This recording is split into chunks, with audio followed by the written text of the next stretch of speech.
Bonjour et bienvenue dans Prière Inspirée, j'espère que vous allez bien. Peut-être c'est la première fois que vous regardez cette émission qui va se dérouler sur une semaine. Nous allons parler du ciel, nous allons parler de l'enfer, nous allons parler de l'enlèvement de l'Église, de la vie et de la mort. Et je crois que vous allez retrouver dans cette semaine des choses très intéressantes et je vous encourage à suivre ces émissions jusqu'à la fin de cette semaine. On va parler donc de l'enfer, du ciel, de l'enlèvement de l'Église, du paradis perdu. Et aujourd'hui, on va répondre à 12 questions sur le thème de l'enfer. En terminant la lecture de ma Bible il y a quelques jours, je suis tombé sur un verset et je me suis dit ouais, ce serait vraiment intéressant de pouvoir parler de l'enfer, du ciel, etc. Et de répondre à ces 12 questions. On va répondre aux questions: l'enfer existe-t-il? Qu'est-ce que l'enfer? Qu'est-ce que le séjour des morts? Avant et après la mort de Jésus? Où les gens vont après leur mort? Qu'est-ce que la géhenne? Les temps de feu et la seconde mort? Pour qui a été créé l'enfer?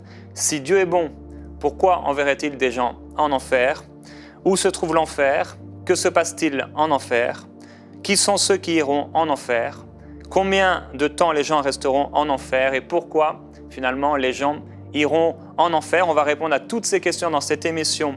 Aujourd'hui, on aura un peu moins de temps de prière. Je pense que c'est important pour cette série que vous puissiez vraiment entendre tout ce qui va être partagé aujourd'hui. Et je crois que ça va vous pousser dans la prière à la maison.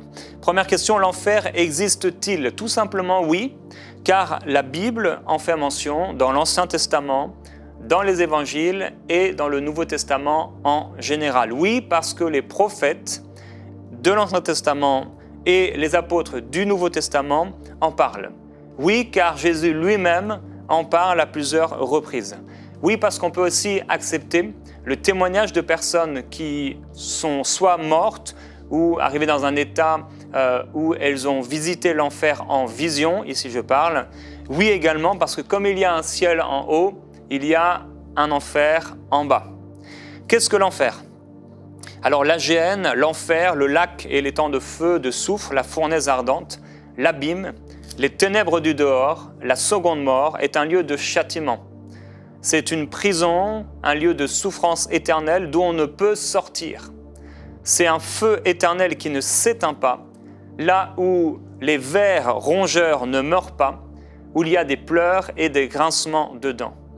C'est un lieu de mort et de perdition. C'est le châtiment d'une ruine éternelle dans l'obscurité des ténèbres, où les âmes qui n'auront de repos ni jour ni nuit seront enchaînées éternellement par les ténèbres et tourmentées en tout temps, au siècle des siècles, et où la fumée de leur tourment montera au siècle des siècles.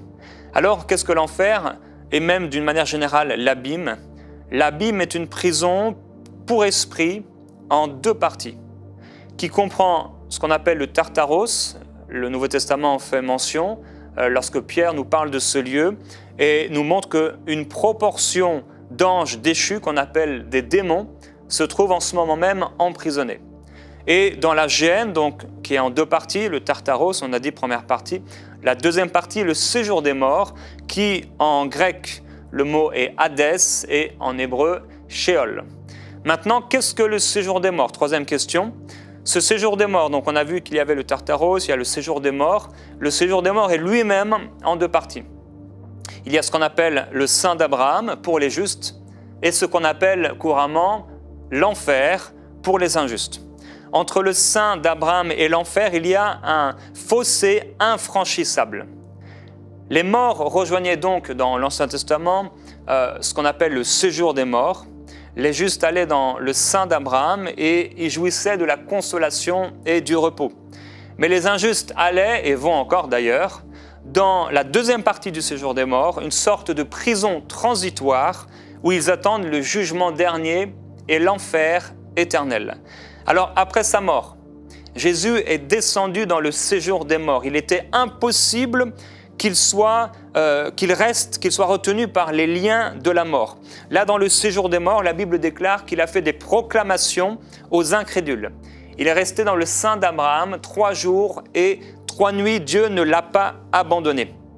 Il a ensuite vidé le sein d'Abraham en libérant les âmes des croyants, des justes dans la foi, et les a ensuite amenés avec lui au 3e ciel. Désormais, à partir de maintenant, tous ceux qui ont mis leur foi en Jésus-Christ et qui ont été réellement sauvés, qui marchent avec lui et qui persévèrent dans la foi, au lieu de descendre dans le séjour des morts, ils s'en vont maintenant directement auprès du Seigneur, comme déclare l'apôtre, « Nous aimons mieux quitter ce corps et être demeurés auprès du Seigneur. » Depuis la résurrection du Christ, personne ne va plus dans le sein d'Abraham. Il a été complètement vidé et il sera et restera vide. La Bible déclare qu'ensuite, Christ est monté en haut sur les hauteurs. Il a emmené des captifs, il a fait des dons aux hommes, c'est ce dont je viens de parler, mais il a aussi distribué des dons qui viennent du ciel aux hommes qui aujourd'hui proclament la bonne nouvelle de l'Évangile. Cinquièmement, qu'est-ce que la géhenne, l'étang de feu et ce qu'on appelle la seconde mort? Le mot grec Géhéna vient de l'hébreu Géhimom et en fait ça vient d'une vallée qui s'appelait du même nom. Cette vallée était un lieu où se faisaient des sacrifices humains par les injustes. C'était un lieu pour les Juifs donc, qui leur appelait un lieu d'horreur. C'était synonyme d'horreur pour eux et c'était également un lieu où on brûlait les immondices. Constamment, ces immondices étaient brûlés, comme on peut l'imaginer un peu une décharge où tout ce qu'on jette à la poubelle est brûlé. Eh bien, pour eux, ça revenait à ça, ce mot-là. Donc, le mot de la géhenne. Donc, la géhenne et l'étang de feu, c'est la même chose. Ces mots se retrouvent d'ailleurs un peu partout dans les évangiles et ailleurs dans le Nouveau Testament. Un jour, la mort et le séjour des morts, il est écrit, seront jetés dans l'étang de feu. C'est la seconde mort, l'étang de feu. Et il est écrit, quiconque ne sera pas écrit, dont le nom ne sera pas inscrit dans le livre de vie, sera lui aussi jeté dans l'étang de feu, le lac de feu. Alors, ces deux expressions désignent l'état éternel de ceux qui sont perdus. C'est le sort éternel des impies qui sont perdus à cause de leur incrédulité et de leur refus de se soumettre à Dieu. Leur condition dernière est celle d'une seconde mort, d'une mort éternelle, c'est-à-dire une séparation éternelle d'avec Dieu. Rien qu'en ça, l'enfer est terrible, parce que c'est une séparation totale avec Dieu. Les gens ne réalisent pas, même ceux qui ne croient pas, qu'ils bénéficient aujourd'hui de la présence de Dieu. Peut-être moins forte que nous, bien sûr, en tant qu'enfants de Dieu, mais ils ressentent quand même, quelque part, ils bénéficient en tout cas de la présence de Dieu dans leur vie. Leur respiration, tout ce qu'ils peuvent voir de bon, tout ça est le fruit de la présence de Dieu dans leur vie. En enfer, il n'y aura plus rien de la présence de Dieu et de la bonté de Dieu manifestée. Donc, cette seconde mort n'est en aucun cas un anéantissement. Ce n'est pas que ça s'arrête, ça continue. C'est un lieu où brûle le feu, le soufre. Pour qui a été créé l'étang de feu? C'est une question que on peut se poser, effectivement, les gens se posent la question, mais pour qui a été créé l'étang de feu? Est-ce que Dieu a pu créer l'étang de feu pour les hommes? Les Écritures montrent très clairement que ce lieu a été préparé pour Satan et ses anges, non pas les anges de Dieu, mais les anges déchus, qui étaient auparavant des anges de Dieu. Les anges déchus qu'on appelle les démons, ce lieu a été créé pour eux, quand ils se sont rebellés contre Dieu. Cependant, seront jetés aussi dans l'étang de feu tous ceux qui ont refusé le salut offert gratuitement en Jésus-Christ.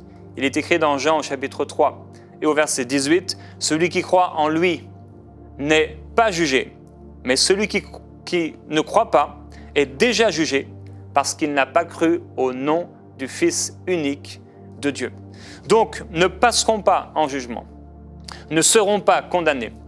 Tous ceux qui ont voulu croire que Jésus-Christ est venu mourir comme une victime expiatoire, qu'il a pris nos péchés sur lui. Autre question, si Dieu est bon, 7e question, pourquoi Dieu enverrait des gens en enfer? Alors la réponse à cette question est la même qu'on pourrait répondre à la question suivante. Si Dieu est bon, eh bien pourquoi les gens doivent mourir? C'est la même question un peu, c'est la même réponse. Les gens se posent la question, si Dieu est bon, pourquoi il devrait mourir éternellement? Mais en fait, si Dieu est bon, pourquoi les gens devraient mourir tout simplement? Eh bien, la réponse, c'est à cause du péché. Le péché est la cause de la mort physique, tout comme le péché est la cause de la mort d'une manière générale et de la mort éternelle. Le péché a donc cette conséquence de la mort physique, de la mort spirituelle, de la mort éternelle. Si vous pratiquez le péché, vous demeurez dans le péché, vous vivez dans le péché en refusant de vous soumettre à Dieu, vous vivrez non seulement comme tous les hommes la mort physique, mais également la mort spirituelle et la mort éternelle. C'est parce que Dieu est juste que les gens qui ont vécu toute leur vie dans l'injustice doivent être envoyés en enfer. Et c'est parce que Dieu est amour qu'il propose gratuitement à tous les pécheurs, à tous les hommes, de recevoir la vie éternelle, de recevoir sa présence et le pardon de tout péché. On peut dire que la justice de Dieu se trouve en enfer et que la bonté et l'amour de Dieu se trouvent au ciel. C'est pourquoi il est écrit, Dieu dit, « Je mets devant toi la vie et la mort. Choisis la vie afin que tu vives. » L'enfer n'est pas le fruit ou le produit de l'imagination d'un homme. L'enfer a été créé par Dieu pour Satan et les démons, pour en fait tout esprit qui refuserait de se soumettre à Dieu, qui refuserait d'accepter l'amour de Dieu, c'est une prison éternelle. Tout esprit, qu'il soit un mauvais esprit, qu'il soit Satan, qu'il soit un esprit d'homme qui refuse de se soumettre à Dieu, qui refuse l'amour de Dieu, qui refuse le pardon de Dieu, sera envoyé en enfer. 8e question. Où se trouve l'enfer? Alors, plusieurs versets de la Bible parlent en ces termes de l'enfer en disant « il est en bas » ou encore dans les profondeurs de la terre. La Bible parle encore d'un lac de feu, d'une fournaise ardente. Tout porte à croire, bien sûr, que l'enfer se trouve sous nos pieds. Cette expression qui est utilisée dans le Nouveau Testament parlant de Satan qui est sous nos pieds lorsqu'il a été vaincu par Christ à la croix. Et au centre de la terre, nous savons qu'il y a un lieu de feu, de soufre, une fournaise ardente. Et tout comme je l'ai dit en début de cette émission, tout comme le ciel est en haut, je crois personnellement, effectivement, que l'enfer est en bas et certainement au centre de la terre. Que se passe-t-il maintenant en enfer? Que se passe-t-il en enfer? Contrairement à ce qu'on peut voir dans certains dessins animés, dans certains films, certaines images qui ont été projetées où on voit Lucifer avec 2 cornes, avec un trident qui fait du mal aux gens, ce n'est absolument pas ça qui se passera en enfer, dans ce lac de feu et de soufre. Première chose à dire, c'est que Satan n'y régnera pas. Il deviendra comme tout homme dénué de toute puissance. C'est pourquoi la Bible déclare que ceux qui seront en enfer dans ce lieu de tourment diront « mais est-ce là l'homme ou l'esprit qui faisait peur à toute la terre ?» Il sera dénué de puissance. Et ceux qui seront en enfer avec lui diront « il est devenu comme l'un des nôtres. Il est devenu comme nous. » Il sera comme un ver. Et si quelqu'un devait avoir la domination en enfer, ce ne serait certainement pas lui. Mais on imagine le nombre de gens qui voudraient se venger de lui. Satan sera dénué de puissance, c'est la première chose. Deuxième chose, que se passera-t-il en enfer? Les gens vont souffrir et les gens vont crier de douleur. Ils vont pleurer des larmes brûlantes. Ils vont pleurer et grincer des dents, c'est ce que la Bible nous dit. Les gens en enfer vont se souvenir de tout. Et je crois personnellement, bien sûr, qu'ils vont repasser dans leur pensée sous une terrible oppression, milliards d'années après milliards d'années, leur souvenir de la terre. Ce sera une terrible oppression spirituelle, terrible agonie, terrible douleur, terrible travail de l'âme et de l'esprit dans les flammes, que de se souvenir des bienfaits de la terre, de ceux peut-être qui nous ont apporté l'Évangile, des gens qui nous ont parlé, qui ont prié pour nous et dont on a refusé le message. Ce sera d'éternels regrets. Et les gens seront dans cette prison éternelle en se souvenant et en repassant de leurs pensées, comme s'ils étaient fous, tout ce qui leur est arrivé sur la terre. Ils seront oppressés, obsédés par ces pensées. Que se passera-t-il en enfer? Les gens n'auront rien qui pourra leur procurer du bonheur, puisque Dieu n'y sera pas en manifestation. Tout fruit de la bonté de Dieu, tout fruit de l'amour de Dieu, toute manifestation de la grâce, si on pouvait le dire, de la gentillesse, de l'amour de Dieu, n'y sera pas. Il n'y aura rien en enfer qui pourra produire du bonheur. Il n'y aura rien en enfer qui pourra produire de la joie. Que se passera-t-il en enfer? Ce sera des temps de terrible solitude. De terrible solitude. Comme dans une prison, entre quatre murs, les gens seront seuls. Bien sûr, il y aura ici et là des âmes emprisonnées, mais les gens seront poussés dans une profonde et une terrible solitude. C'est ce qu'on appelle l'enfer. Que se passera-t-il en enfer? Les gens regretteront amèrement. Ce sera d'éternels regrets. Si j'avais pu me soumettre à Dieu, si j'avais pu accepter la grâce de Dieu, si j'avais pu simplement accepter le don gratuit de la vie éternelle, si j'avais pu me soumettre à Dieu, si j'avais pu ce jour-là dans cette réunion, dans cette église, si j'avais pu là ce jour-là quand j'étais dans la rue et que des gens m'ont approché pour prier pour moi et me présenter le message de l'Évangile, si j'avais pu en écoutant cette émission ce jour-là, recevoir le Seigneur Jésus-Christ, ce sera d'éternels regrets pour ceux qui n'ont pas accepté de se soumettre à celui qui les a créés, à celui qui les a aimés, à celui qui a envoyé Jésus-Christ mourir pour leurs péchés, qui les a portés. Il ne suffisait plus que de l'accepter et que de vivre pour lui et que de persévérer dans la foi. D'éternels regrets.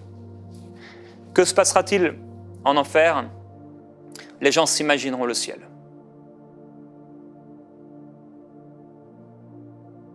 Plein de colère et de haine, plein de douleur, les gens imagineront le ciel,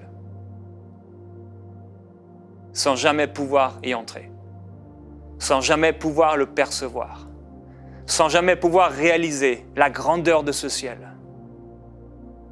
Ils ne pourront plus jamais voir ce qu'ils ont aimé. Ils ne pourront plus jamais bénéficier du fait de pouvoir vivre, respirer, sourire, être heureux. Que se passera-t-il en enfer? Les gens espéreront que cela s'arrête. Ils espéreront une fin. Ils espéreront un arrêt. Ils espéreront être anéantis. Ils chercheront la mort, mais ils ne la trouveront pas. Ils seront emprisonnés dans une prison éternelle. Je me souviens un jour, j'ai fait des vaccins et je devais avoir une vingtaine d'années. Quand j'ai fait ces vaccins-là, j'ai fait comme un malaise. Et je me souviens, ça a duré quelques instants, quelques secondes, et je pouvais entendre tout ce qui se passait autour de moi. J'étais conscient de toutes choses autour de moi, mais il était impossible d'avoir une quelconque possibilité de faire bouger mon corps, d'ouvrir mes yeux ou de me réveiller. Et pendant ces quelques instants qui m'ont paru longs, j'ai eu le temps de me poser la question, mais combien de temps ça va durer? J'étais dans une prison, comme quelqu'un dans le coma, qui entend tout ce qui se passe autour de lui, mais qui ne peut rien faire dans son corps.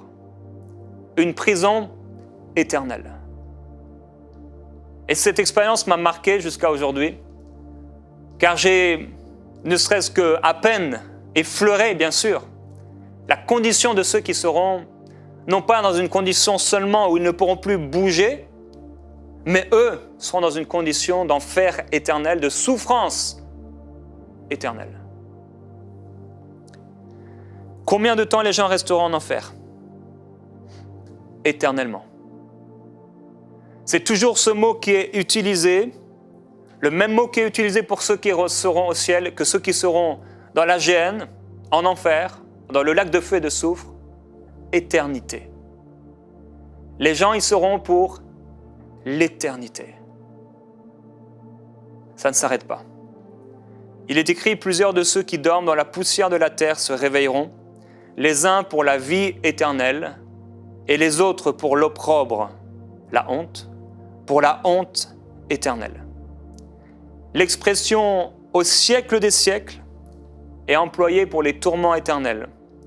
L'expression « le feu qui ne s'éteint pas » ou encore « qui n'aura pas de fin » sont toutes des expressions qu'on emploie pour l'enfer. Il y a des dizaines de versets qui parlent de l'enfer dans la Bible.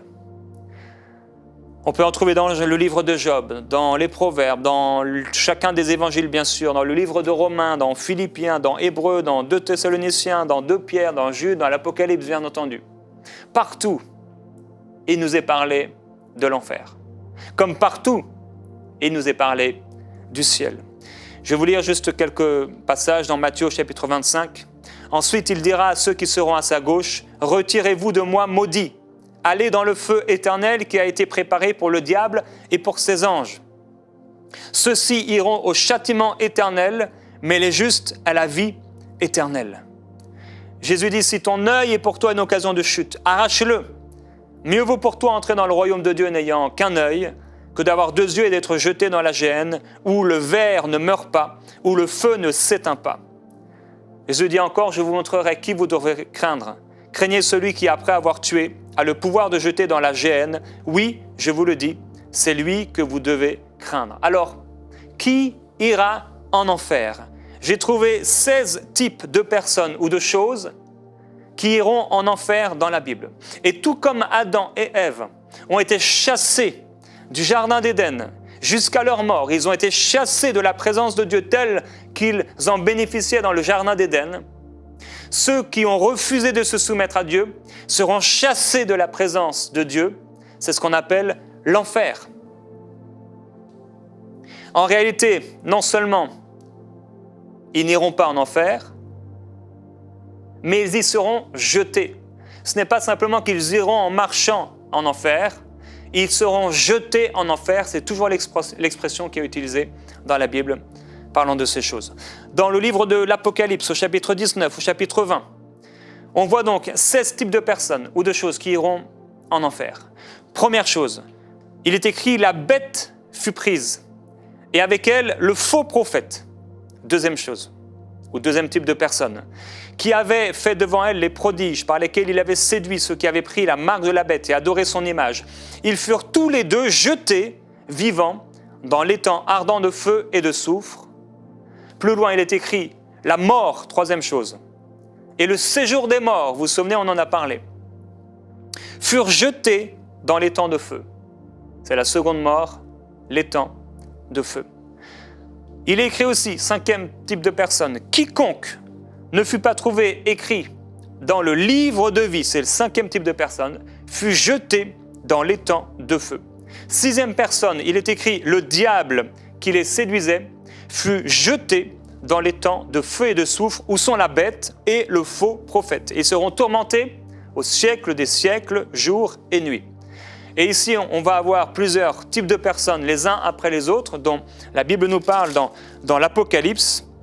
Mais pour les lâches, septième type de personnes, les incrédules, les abominables, les meurtriers, les impudiques, les enchanteurs, les idolâtres et tous les menteurs, quatorzième type de personnes, leur part sera dans l'étang de feu et de soufre, ce qui est la seconde mort. Si quelqu'un, quinzième type de personne, adore la bête et son image et reçoit une marque sur son front ou sur sa main, 16e type de personne, ce qui arrivera dans la tribulation, il boira lui aussi du vin de la fureur de Dieu. Alléluia. versé sans mélange dans la coupe de sa colère. Il sera tourmenté dans le feu et le soufre devant les saints anges et devant l'agneau. Et la fumée de leur tourment monte au siècle des siècles, et ils n'auront de repos ni jour ni nuit, ceux qui adorent la bête et son image, et quiconque reçoit la marque de son nom. Dernière question, pourquoi les gens iront en enfer? J'en ai parlé un peu. Les gens iront en enfer à cause de leur cœur rebelle à Dieu. Vous avez été créés par Dieu pour être aimés et pour l'aimer. Vous avez été créés par Dieu parce qu'il vous a aimé quand et avant même que vous puissiez être dans le sein de votre mère.